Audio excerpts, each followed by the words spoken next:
শুক্রবার সকালে হঠাৎ কেঁপে ওঠে পুরো দেশ। আতঙ্কে ঘর ছাড়ে মানুষ।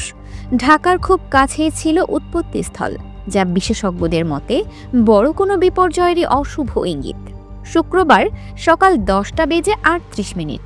সাপ্তাহিক ছুটির দিন হওয়ায় কেউ তখনও ঘুমাচ্ছিলেন, কেউ নাস্তায় ব্যস্ত, আর কেউ বা হয়তো বাজারে। ঠিক সেই মুহূর্তে কেঁপে ওঠে পুরো দেশ। প্রথমে অনেকে বিষয়টি বুঝতেই পারেনি, কিন্তু কয়েক সেকেন্ডের মধ্যেই স্পষ্ট হয়ে যায় একটি ভূমিকম্প। রিক্টার স্কেলে এর মাত্রা ছিল 5.7। পরিমাপের মাঝারি হলেও আতঙ্কের মূল কারণ ছিল এর উৎপত্তিস্থল। ঢাকার একেবারে পাশে নরসিংদীর মাধবদীতে ছিল এই কম্পনের কেন্দ্র। তাই মধ্যম মাত্রার ভূমিকম্প হয়েও পুরো বাংলাদেশকে নাড়িয়ে দিয়েছে এই কম্পন।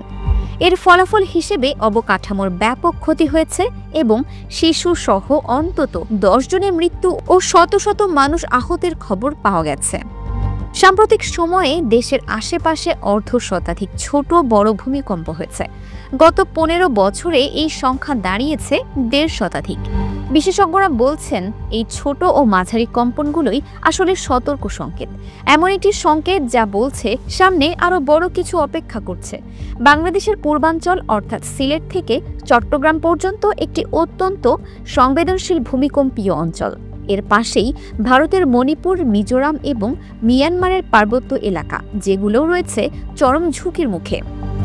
টেকটনিক প্লেটের সংযোগ রেখা কল্পনা করলে দেখা যায়, সুনামগঞ্জ থেকে কিশোরগঞ্জের হাওর ও মেঘনা নদী হয়ে রেখাটি নেমে গেছে বঙ্গোপসাগর ও আন্দামান সাগর পর্যন্ত।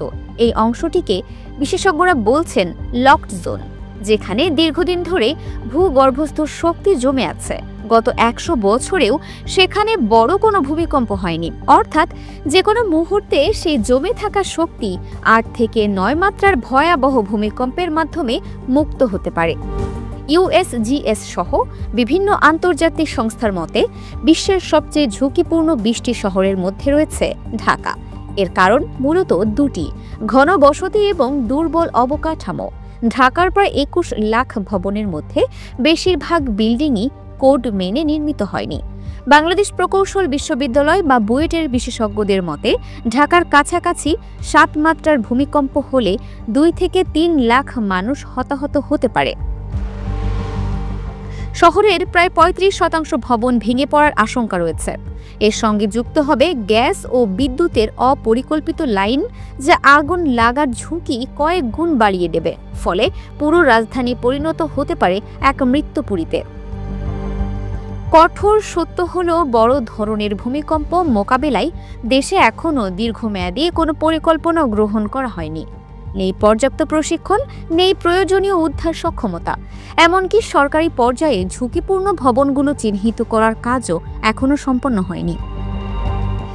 বিশেষজ্ঞরা বলছেন, ভবনগুলোর বর্তমান স্ট্রাকচারাল হেলথ বা কাঠামোগত সক্ষমতা অবিলম্বে পরীক্ষা করা উচিত। রাজধানী উন্নয়ন কর্তৃপক্ষ বা রাজুক চাইলে খুব সহজেই ভবন সনদ প্রদান ব্যবস্থা চালু করতে পারে, যাতে নাগরিকরা অন্তত জানতে পারেন তাদের বসবাসের ভবনটি নিরাপদ কিনা। ফায়ার সার্ভিস কর্তৃপক্ষ বলছে, প্রথম এবং সবচেয়ে জরুরি বিষয় হলো মানুষকে সচেতন করা। এছাড়া ভবনগুলো ভূমিকম্প সহনশীল করা, গ্যাস ও বিদ্যুৎ লাইনে শৃঙ্খলা আনা এবং নিয়মিত মহড়ার আয়োজন করা অত্যন্ত জরুরি। বিশেষ করে স্কুল কলেজে ভূমিকম্প হলে শিক্ষার্থীরা কি করবে সে বিষয়ে পর্যাপ্ত মহড়া দেওয়া যেতে পারে। এসব পদক্ষেপ না নিলে বড় ধরনের ভূমিকম্পে বিপর্যয় ঠেকানো কঠিন হয়ে পড়বে। ছোট বা মাঝারি কম্পন মানে শুধু হালকা ঝাঁকুনি নয়, এগুলো ইঙ্গিত দেয় যে বড় ভূমিকম্প সম্ভবত সামনেই অপেক্ষা করছে। ইতিহাস বলছে, বাংলাদেশ অঞ্চলে প্রায় 125 বছর ধরে বড় কোনো ভূমিকম্প হয়নি, যা আগাম একটা বড় সতর্ক সংকেত হিসেবেই দেখছেন বিশ্লেষকরা। Dinajpur TV multimedia desk.